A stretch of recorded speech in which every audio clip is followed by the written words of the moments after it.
తెలంగాణలో మా చేతి గుర్తు సర్కార్కున్నంత డిమాండ్ ఏ పార్టీకి లేదు. మేము 27 రోజులలో 22,22,687 మంది రైతులకు 18,000 కోట్ల రైతు రుణమాఫీ చేసిన సర్కారు మా చేయి గుర్తు సర్కారు అని సీఎం రేవంత్ రెడ్డి సార్ అంటున్నాడు.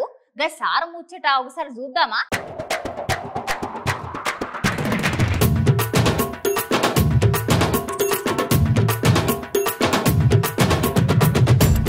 తెలంగాణ రాష్ట్రంలో రైతులందరికీ చేయి గుర్తుపాటి మంచి శుభవార్త చెప్పిందన్న మాట మీన్నే రుణమాఫీ అయితే చేసింది కదా. కాకపోతే ఈ రుణమాఫీ ముచ్చట్లు కూడా కొన్ని తిరకాసులున్నాయట. గవి ఏంటి అంటే రైతులందరికీ 2 లక్షల రుణమాఫీ చేస్తామని చెప్పిన చేయి గుర్తుపాటి సర్కారు 1 లక్షనే చేసిర్రట. ఇంకా కొంతమంది రైతులకైతే అసలుకే రైతు రుణమాఫీ కాలేదంట.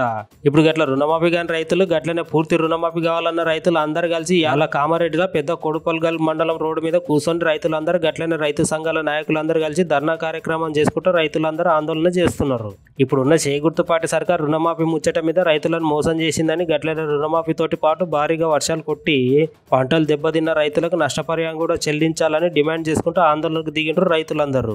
8 నెలల్లోనే సరిగ్గా 27 రోజుల్లో 18,000 కోట్ల రూపాయలు రైతు రుణమాఫీ చేసి 22,22,687 మంది రైతుల ఖాతాలో 18,000 కోట్ల రూపాయలు వేసిన చరిత్ర ఈ దేశంలోనే మొట్టమొదటిది.